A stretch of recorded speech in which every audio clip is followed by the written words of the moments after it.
One should not interfere in the personal affair of other. यहाँ पे हमारे पास जो इंटरफेयर वर्ड है इसके साथ प्रिपोजिशन जो यूज होते हैं वो इंटरफेयर के साथ इन भी यूज हो सकता है या फिर विद भी हो सकता है। Interfere with someone's personal affairs या इन भी हो सकता है। तो first sentence is correct. Second sentence is the personnel in that company are dissatisfied with their salaries. किसी भी कंपनी में काम करने वालों को क्या बोलते हैं? एम्प्लॉय बोलते हैं। और एम्प्लॉय का ही दूसरा वर्ड होता है जिसको हम लोग क्या बोलते हैं? पर्सोनेल। ये पर्सनल नहीं होता है, ये पर्सोनेल होता है। PERSONNEL personal. ये पर्सनल यहाँ पे होना चाहिए। तो यहाँ पे सेंटेंस वन करेक्ट है, सेंटेंस सेकंड जो है वो इनकरेक्ट है। नेक्स्ट क्वेश्चन में नरेशन का है। इनडायरेक्ट स्पीच में ऑलरेडी गिवन है, डायरेक्ट स्पीच में ट्रांसफॉर्म करना है। तो इसका आंसर हो जाएगा I asked him why are you not in the class. ये हमारा WH वर्ड का है, आप लोग को रूल्स मालूम होंगे ही। उसके बाद नेक्स्ट वर्ड हमारे पास है जो सिनोनिम पूछ रहा, नियरेस्ट मीनिंग पूछा जा रहा। तो यहाँ पे विकेरियस वर्ड है। विकेरियस का मीनिंग होता है इनडायरेक्ट या सेकेंडरी। एक हमारे पास वर्ड यूज होता है विकेरियस थ्रिल। विकेरियस थ्रिल या फिर फीलिंग या फिर प्लेजर। तो विकेरियस फीलिंग या प्लेजर या फिर हम लोग थ्रिल कर सकते हैं। ये एक ऐसा एक्सपीरियंस हुआ जो हम किसी की बात को सुनकर, किसी की बात को देखकर या किसी चीज़ को रीड करके हम लोग लेते हैं। It means we are not directly involve in those activities but we just watch, we just listen, we just read about other people what they are doing. So that kind of thrill is called vicarious thrill. तो यहाँ पे vicarious का meaning होता है second hand या फिर secondary या फिर इनडायरेक्ट। सो यही हमारा आंसर होगा। इसमें हमारे पास एक वर्ड, अच्छा वर्ड है विटिप्यूरेटिव। ये जो हमारा विटिपेरेटिव वर्ड है इसका मीनिंग होता है जो काफ़ी बीटर हो, जो काफ़ी एब्यूजिव हो। Bitter and abusive. It means किसी को हम जब क्रिटिसाइज करते हैं और वो भी बहुत ही ज़्यादा हेट भरे वर्ड में, एंगर और इंसल्ट के साथ, तो उसको हम लोग बोलते हैं विटुपेरेटिव। विटुपेरेटिव मीन्स किसी का क्रिटिसाइज करना in a very harsh, hatred and anger manner. उसके बाद next 18 number, not similar to the others. इसका आंसर होगा water body because all are the water body. ठीक है। उसके बाद 19 नंबर, I am indebted to my friends wise dash. यहाँ पे हमारे पास वर्ड जो करेक्ट होगा काउंसिल। काउंसिल का मीनिंग क्या होता है? एडवाइस। काउंसिल का मीनिंग क्या है? टू गिव एडवाइस और to help someone with a problem. जो कोई प्रॉब्लम में हो उसको सलाह देना, उसको परामर्श देना, उसको हम लोग काउंसिल बोलते हैं। और एक वर्ड होता है council. Council means a group of people who are elected to govern in any city और टाउन एरिया, उसको हम लोग काउंसिल बोलते हैं। और उसी काउंसिल के मेंबर को हम लोग, member of council is called councillor. Councillor उसको बोला जाता है, member of the council. Next, तो यहाँ पे हमारा आंसर होगा COUNSEL। काउंसिल मीन्स क्या होता है? किसी को एडवाइस देना। उसके बाद next question is one should dash one's studies with utmost seriousness.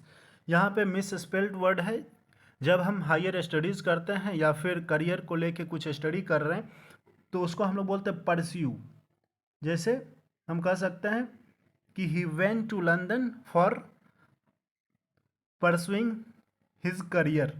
तो यहाँ पे स्पेलिंग PURSUE परस्यू होता है। बहुत सारे लोग मिस स्पेल्ड कर देते हैं, उसके जगह पे लिख देते हैं PRSUE, but that is incorrect. Select the word that best replaces the italicized word in both of the following sentence। यहाँ पे देखिए the police are trying to control the crowd। control word italicized है। और यहाँ पे हमारे पास junk food may have high level of harmful chemicals। तो इसका आंसर होगा कंटेन। कंटेन का मीनिंग होता कंट्रोल भी होता और कंटेन मीन्स कैरी भी करना होता। तो ये हमारा आंसर हो गया। Next 22 number, sentence 1, I appreciate his exuberant nature, everyone at the party was in a festive mood। देखिए यहाँ पे हमें समझना होगा जो हमारा exuberant वर्ड है, exuberant मीन्स होता है full of energy, full of enthusiasm, full of happiness. और इसका एक और वर्ड है जो कि SSC के एग्जाम में बार बार आता है, वाइवेसियस। वाइवेसियस मीन्स क्या हुआ, जो कि काफ़ी एक्साइटेड हमेशा रहता हो, काफ़ी एनर्जेटिक रहता हो, काफ़ी पॉजिटिव माइंडसेट के पर्सन को हम लोग वाइवेसियस पर्सनालिटी बोलते हैं। ठीक है, तो यहाँ पे वाइवेसियस इसका सिनोनिम है। बट इस क्वेश्चन का आंसर जो होगा वो सेकेंड सेंटेंस को देखते हुए हमें आंसर मार्क करना, बिकॉज एक्जुवेरेंट का सिनोनिम इब्यूलियंट भी हो सकता है, ऑप्शन नंबर डी भी है, क्योंकि इब्यूलियंट का भी मीनिंग सेम ही होता है, full of energy, full of positivity, full of excitement. ठीक है, तो यहाँ पे लेकिन सेकेंड ऑप्शन को देखते हुए हमारा आंसर होगा एक्साइटिंग मूड। मूड के हिसाब से हमें एक्साइटिंग यहाँ पे मार्क कर सकते हैं। Next question, question number 23, I will go there tomorrow. He said I will go there tomorrow, just narration का यूज रूल को अप्लाई करना है। टुमारो को हम इनडायरेक्ट स्पीच में जब ट्रांसफॉर्म करते हैं तो दी नेक्स्ट डे हो जाता है। यहाँ पे देखिए नेक्स्ट डे से कौन सा सेंटेंस है, यही है, तो डायरेक्ट ये मार्क कर सकते थे, but all of the rules को अप्लाई करेंगे। ही सेड के जगह पे क्या होगा, ही सेड डैट। आई के जगह पे क्या होगा, ही होगा। विल के जगह पे वुड होगा। Go there the next day, option number D. 24 number देखिए, सेलेक्ट द करेक्ट प्रोवर्ब। आपको प्रोवर्ब चूज करना है।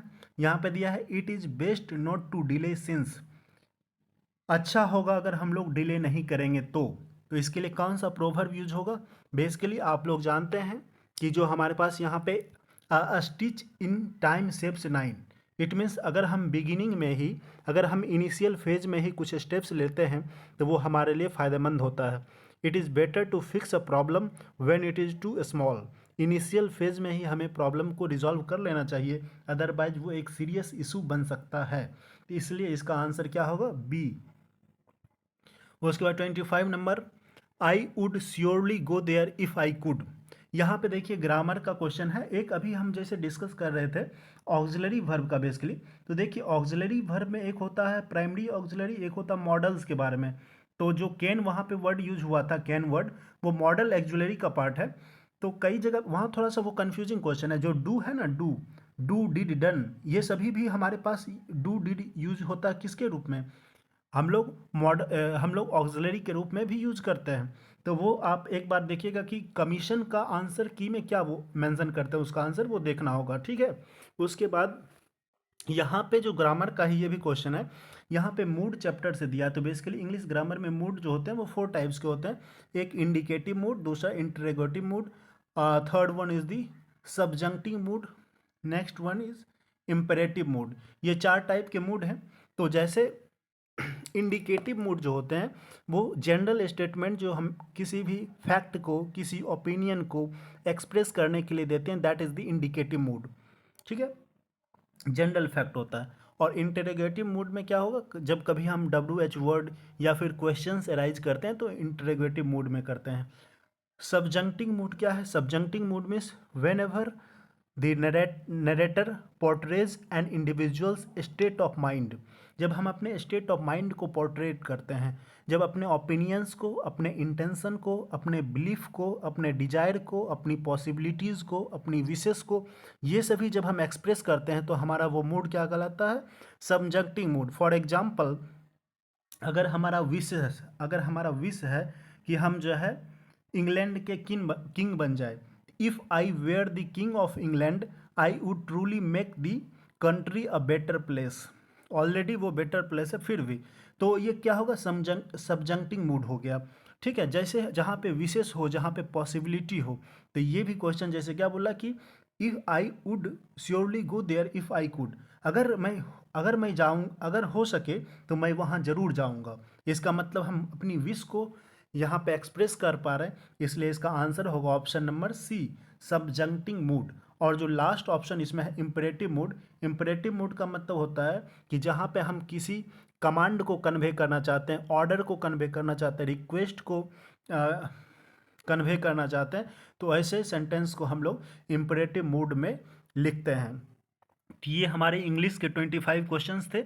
नेक्स्ट क्वेश्चन पे हम लोग आते हैं। 26 नंबर क्या है, who observed the Congress is in reality a civil war without arms. यहाँ पे हमारा आंसर होगा सर सैयद अहमद खान। सर सैयद अहमद खान के द्वारा ये सेंटेंस बोला गया था कांग्रेस सेशन के टाइम पे। 26 का आंसर क्या हो गया, C number. 27, who was the 10th and the last guru of Sikh. Sikh जो है उसके 10th गुरु हो जाएंगे गुरु गोविंद सिंह। गुरु गोविंद सिंह, और ये पटना में गुरु गोविंद सिंह का जन्म हुआ था। और हमारे जो सिख के फर्स्ट गुरु जो हैं वो गुरु नानक देव। तो जब हम लोग हिस्ट्री में सिखिज्म के बारे में, रिलीजन के बारे में पढ़ेंगे तो वहाँ डिटेल में ईच एंड एवरी 10 गुरु के बारे में हम लोग को पढ़ना होता है। ये बहुत ही बेसिक क्वेश्चन था। Next question, the Vaikom Satyagraha was launched in 1924 for dash. देखिए, हम लोग हिस्ट्री में पढ़ रहे थे अबाउट दी त्रावणकोर के बारे में। तो वहाँ पर क्या था कि त्रावणकोर के जो राजा थे उस समय, the kingdom of Travancore in Kerala was known for its rigid and oppressive caste system। Caste system को लेके वहाँ पे काफ़ी ज़्यादा रिजिडनेस था, क्योंकि जो लोअर कास्ट के लोग थे उसको टेम्पल में एंट्री करने के लिए परमिशन नहीं था, वो लोग एंट्री नहीं कर सकते थे, रेस्ट्रिक्शंस था। इसीलिए वहाँ पे एक मूवमेंट हुआ, वहाँ पे एक सत्याग्रह आंदोलन हुआ जिसको बोलते हैं वैकोम सत्याग्रह। अब वो किस किंगडम में हुआ था? किंगडम ऑफ त्रावणकोर, और 1924 में हुआ। और इसका आंसर होगा opening the temples to the low caste of the Hindus. Next one is A B C D are four friends, C is older than, क्या बोला यहाँ पे? सी इज ओल्डर देन, क्या बोला? किससे? D, but younger than B. C is younger than B. और क्या बोला? A is older but not the elder most. Oh, A तो ओल्डर है बट एल्डर मोस्ट नहीं है, तो अरेंज करना। तो ऐसे ऑर्डर तो ये होना चाहिए, बी सी डी कहीं ना कहीं होना चाहिए। तो बी सी और डी है इसमें, बाकी किसी में नहीं है, तो option number D is the correct answer. उसके बाद 30 number, which of the following pairs comprises of the smallest and largest endocrine glands of human respectively. देखिए, ह्यूमन के ग्लैंड के बारे में पूछ रहा है, इंडोक्राइन ग्लैंड के बारे में। तो इसमें हमारा स्मॉलेस्ट जो ग्लैंड होता है वो पीनियल ग्लैंड है। Pineal gland is the smallest gland, और ये पीनियल ग्लैंड हमारे centre of the brain, brain के सेंटर में लाई करता है, मिडिल में। और ये पीनियल ग्लैंड ही है जो प्रोड्यूस करता है मेलेटोनिन।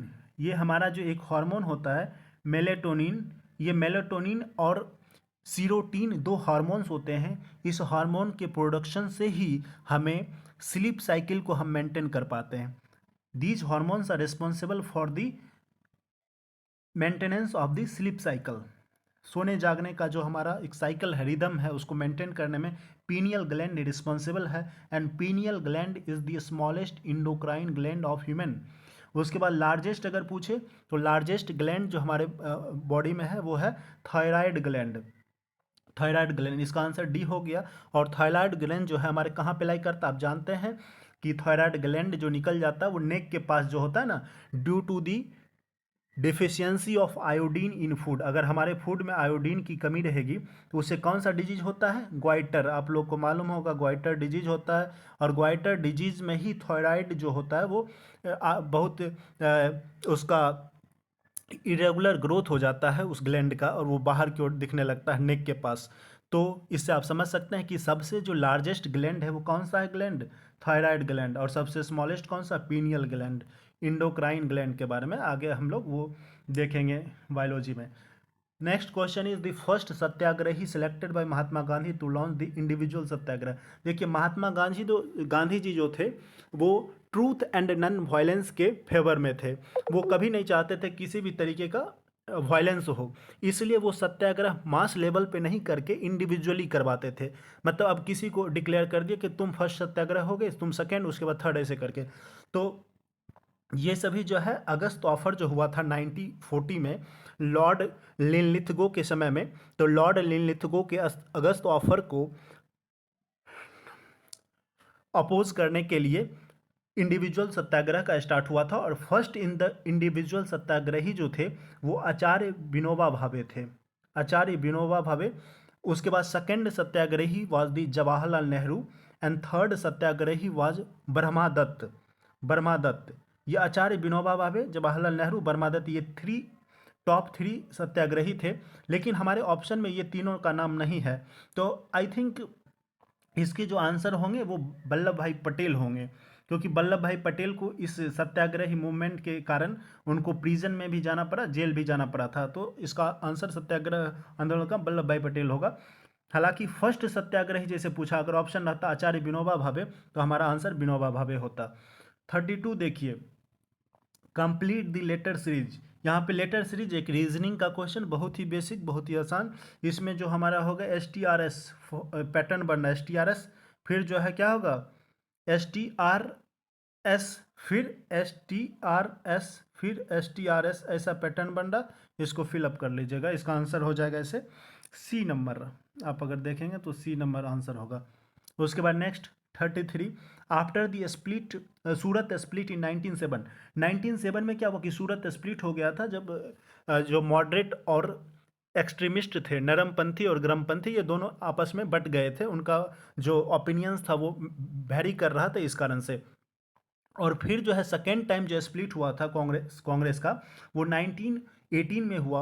और इसका मेन रीज़न जो था हमारा, वो सुरेंद्र नाथ बनर्जी जो थे वो मॉडरेट ग्रुप के थे, और वो मॉन्टेग्यू डिक्लेरेशन जो था उसको सपोर्ट कर रहे थे, लेकिन एक्सट्रीमिस्ट वाले इसको अपोज कर रहे थे। और इस वजह से कांग्रेस सेकेंड टाइम स्प्लिट हुआ था 1918 में। तो इसका आंसर हमारा मॉन्टेग्यू डिक्लेरेशन हो जाएगा। उसके बाद next, find the number in the marked position. यहाँ पे नंबर को मार्क करना है, 2 3 4 5 5 7 9 11, 11 हो जाएगा। उसके बाद नेक्स्ट 35 नंबर इकोनॉमी का क्वेश्चन है। विच of the following would have inflation effect on the economy. Inflation chapter से लिया गया। RBI releasing new bond in the market, नहीं, न्यू बॉन्ड जब रिलीज कर देंगे तो उसका इफेक्ट नहीं हो पाएगा। यहाँ पे हमें क्या करना होगा, RBI को डिक्रीज करना होगा SLR को। SLR वैल्यू मीन्स क्या होगा, स्टेचुटरी लिक्विडिटी रेशियो। और फिर जो है एबोलिशन ऑफ CRR जो होता है वो आप इकोनॉमी में पढ़े होंगे शायद, कैश रिजर्व रेशियो। तो ये को क्या करना, एबोलिश करना होगा। इसका आंसर हमारा होगा ऑप्शन नंबर सी। उसके बाद the term political justice is mentioned in the Indian constitution under which of the following. हाँ, अब देखिए, जब आप प्रियम्बल चैप्टर पढ़े होंगे तो उसमें हमारे पास 3 काइंड्स ऑफ जस्टिस की बात की जाती है। एक हमारे पास होता है सोशल जस्टिस, फिर क्या है इकोनॉमिक जस्टिस, और फिर third one is political justice. तो पॉलिटिकल जस्टिस की बात हमारे पास प्रियम्बल में हुआ है, और पॉलिटिकल जस्टिस की ही बात directive principle of the state policy जो हमारा है DPSP, उसमें भी किया गया है आर्टिकल 38 में। तो आर्टिकल 38 में आप जानते हैं कि यहाँ पे पॉलिटिकल जस्टिस का बात हुआ है। तो इसका आंसर क्या होगा, preamble and directive principle, option number B. ठीक है। उसके बाद 2 drops of liquid merge to form a single drop in this process energy dash. देखिए, जब भी 2 ड्रॉप को मर्ज करके एक सिंगल ड्रॉप में कन्वर्ट करना होगा तो एनर्जी लिबरेट होता है, इट मीन्स रिलीज हो जाएगा, ऑप्शन नंबर बी। उसके बाद in India the state with highest yield of pulse per hectare highest yield कहाँ पे होता है, तो Rajasthan is the top producer of the pulse. उसके बाद फिर जो नेक्स्ट बोल रहा है कि what is the aim of the Jan Vishwas bill which was recently tabled in Lok Sabha. देखिए, जन विश्वास बिल जो है वो करंट अफेयर्स का ही क्वेश्चन है। वो हमारा जो बेसिकली आया है वो जिससे डिक्रिमिनलाइज करना चाह रहे हैं और रेशनलाइज करना चाहते हैं ऑफेंसेस को, जो हमारा किसी पे क्रिमिनल एक्ट लगता है उसको कम से कम करना चाहते हैं, जिससे लोगों का ईज ऑफ लिविंग अच्छा हो सके और ईज ऑफ डूइंग बिजनेस भी बेटर हो सके। तो उसके इम्प्रूवमेंट के लिए ही ये जन विश्वास बिल लाया गया है, लोकसभा में पास हुआ है रिसेंटली। तो यहाँ पे हमारा ईज ऑफ डूइंग बिजनेस इसका आंसर होगा। ठीक है। उसके बाद 40th number, where is the headquarter of Asian Pacific Postal Union. हाँ, ये पोस्टल का ही क्वेश्चन दिया है। देखिए, इसमें क्या है कि हमारा जो जो पोस्टल रिलेशन है या पोस्टल सर्विसेज को और बेटर इम्प्रूव करने के लिए एक ग्लोबल लेवल पे, उसके लिए एक ऑर्गेनाइजेशन बनाया गया है एशिया लेवल पे, एशियन पैसिफिक पोस्टल यूनियन। और इसका हेडक्वार्टर हमारा बैंकॉक में है, बैंकॉक में Thailand country. Which is the reducing agent in the thermite reaction carried out for repairing the railway track. देखिए, जब रेलवे ट्रैक में फ्रैक्चर हो जाता है या कुछ प्रॉब्लम्स आते हैं, उसको रिपेयर करने के लिए एक केमिकल रिएक्शन किया जाता है। उस रिएक्शन को करने के लिए, उस रिएक्शन का नाम क्या है, तो आपको याद रखना थर्माइट रिएक्शन। और थर्माइट रिएक्शन में हमें क्या क्या चाहिए, आयरन 3 ऑक्साइड, इसको हम लोग बोलते हैं फेरिक ऑक्साइड। फेरिक ऑक्साइड होता है, इसका फॉर्मूला होता है Fe2O3। ये फेरिक ऑक्साइड को जब हम एल्यूमिनियम के साथ रिएक्ट करेंगे तो यहाँ पे ये जो हमारा Fe2O3 जो है वो हमारा इसका जो है एल्यूमिनियम मेटल के साथ रिएक्शन होता है, और यहाँ पे एल्यूमिनियम मेटल क्या है, रिड्यूसिंग एजेंट के रूप में काम करता है। Aluminium metal is the reducing agent, answer B. उसके बाद next is Rourkela iron and steel plant is located in, Rourkela iron and steel plant is located in, ये देखिए हमारा राउरकेला जो है फर्स्ट पब्लिक सेक्टर इंटरप्राइज था, वो जर्मनी के असिस्टेंस से बनाया गया था, और राउरकेला उड़ीसा में है।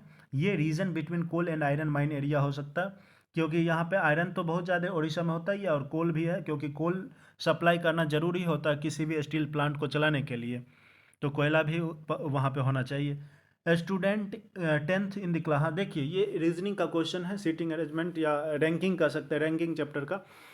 Stood tenth in the class while B ranked 38 from the bottom, 38 from the bottom है, ये जो है 10th फ्रॉम द टॉप है, बी का रैंक जो है बेटर है ए से, तो they are two student between A and B, तो यहाँ पे टोटल स्टूडेंट कितने हो जाएंगे 43 में 44 आंसर। उसके बाद next question, forest having no free entry by the people in India. देखिए हम जब इन्वायरमेंट चैप्टर पढ़ रहे थे तो उसमें हम आपको बताए थे बेसिकली वो क्या था, नेशनल पार्क के बारे में, वाइल्ड लाइफ सेंचुरी के बारे में, एंड बायोस्फीयर रिजर्व के बारे में। तो नेशनल पार्क जो होता है वो ऐसा जगह होता है जहाँ पे कल्टीवेशन, ग्रेजिंग, फॉरेस्ट्री ये सभी अलाउड नहीं होता। आप अपने जानवर को ले जाके वहाँ पे ग्रेजिंग नहीं करवा सकते हैं, आप वहाँ पे कल्टीवेशन नहीं कर सकते हैं, समझ रहे हैं। बट एंट्री अलाउड होता है, बट वहाँ पे आप personal activity, human activity allowed नहीं होता, कहाँ पे, नेशनल पार्क में। बट वाइल्ड लाइफ सेंचुरी में सारा कुछ अलाउड होता है, वहाँ पे ग्रेजिंग, कल्टीवेशन सब कुछ होता है, बट कुछ ही लिमिटेशन रहता है according to forest act. Reserved forest जो होते हैं वहाँ पे आप बहुत ही ज़्यादा मोस्ट रेस्ट्रिक्टेड फॉरेस्ट कहा जाता है, वहाँ पे no public entry is allowed in the reserved forest. So the correct answer will be option number C. उसके बाद 45 which of the following acted as president of Indian National Congress for 6 consecutive years. यहाँ पे 6 consecutive years के लिए लगातार रहने वाला कौन सा है, तो हम लोग ये बहुत इंपॉर्टेंट है, कई एग्जाम में आ चुका है। 1940 से 1946 तक 6 ईयर्स तक मोस्ट सबसे यंगेस्ट पर्सन रहे थे जिनका नाम है मौलाना अबुल कलाम आज़ाद, ये option number C. And he was the youngest person to be elected as the president of Indian National Congress, और ये लगातार 6 टाइम्स भी रहे थे, 1940 to 1946। Who was the last sultan of Delhi, ये तो ऑलरेडी हम क्लास में भी करवाए हैं, हिस्ट्री के क्लास में। लास्ट सुल्तान ऑफ दिल्ली सल्तनत जो था वो इब्राहिम लोदी था, और इब्राहिम लोदी का ही बैटल हुआ था किसके साथ, बाबर के साथ, in the battle of Panipat in 1526। 1526 ईस्वी में पानीपत का फर्स्ट बैटल हुआ था, जिसमें बाबर और इब्राहिम लोदी के बीच में, और Ibrahim Lodi was defeated and he was the last sultan of Delhi. So the answer is C. उसके बाद which among the following was set up vide part 3 of the state reorganisation act 1956। देखिए स्टेट रीऑर्गेनाइजेशन एक्ट के द्वारा ही बहुत सारे state का organisation हो पाया था, वो सेटअप हो पाया था, बनाया गया था। तो इसका जो हमारा जवाहरलाल नेहरू के टाइम पे ही ये 5 जोनल काउंसिल का इस्टेब्लिशमेंट हुआ था। 5 zonal council was set up by Jawaharlal Nehru in 1956 under state reorganisation act. तो इसका आंसर हमारा होगा जोनल काउंसिल। इसमें एक ऑप्शन है सरकरिया कमीशन। सरकरिया कमीशन आप जानते हैं कि balance of power between state and central government, central government और स्टेट गवर्नमेंट के बीच में पावर को बैलेंस करने के लिए कमीशन का इस्टेब्लिशमेंट हुआ था। इस क्वेश्चन में इसका आंसर होगा zonal council. Next, where is the appellate body of the world trade organisation. हमने क्वेश्चन दिया था, उसी क्वेश्चन से रिपीट किया, ये क्वेश्चन ऑलरेडी हम क्वेश्चन के फॉर्म में भेजे थे। वर्ल्ड ट्रेड ऑर्गेनाइजेशन का क्या होगा, वर्ल्ड ट्रेड ऑर्गेनाइजेशन का हेडक्वार्टर कहाँ, इसका हेडक्वार्टर भी हमारा है जेनेवा में, और इसका एपिलेट बॉडी का भी हेडक्वार्टर, एपिलेट बॉडी मीन्स ऐसा जगह जहाँ पे हम लोग डिस्प्यूट को, ट्रेड रिलेटेड डिस्प्यूट को क्या करते हैं, रिजॉल्व करते हैं। और ये वर्ल्ड ट्रेड ऑर्गेनाइजेशन 1995 में इस्टेब्लिश हुआ था। इसका एपिलेट बॉडी का हेडक्वार्टर भी जेनेवा में है। जेनेवा कहाँ है, स्विट्जरलैंड में है, ठीक है। तो इसका आंसर क्या होगा, Geneva, option number B. Who introduced Din Ilahi, देखिए दीन इलाही जो है एक रिलीजन था, स्पेशल काइंड ऑफ रिलीजन था, जिसमें हिंदू और मुस्लिम दोनों के बैलेंस कर को, जिससे दोनों को किसी भी तरीके से हर्ट ना करे, और उसी को बैलेंस करके एक रिलीजन बनाया गया था Din Ilahi. And this religion was introduced by the Akbar in 1582। 1582 ईस्वी में अकबर के टाइम पे, मुगल एम्पायर अकबर के टाइम। ये क्वेश्चन हम ऑलरेडी मॉक टेस्ट में भी डाल रखे हैं पहले से। उसके बाद the main source of methane gas in India, already बता चुके हैं, आपके नोट्स में भी लिखा होगा, इसका आंसर होगा पैडी फील्ड। ठीक है, तो नेक्स्ट वीडियो में आगे का हम क्वेश्चन और भी डिस्कशन करेंगे। अभी के लिए इतना ही। Okay, thank you so much.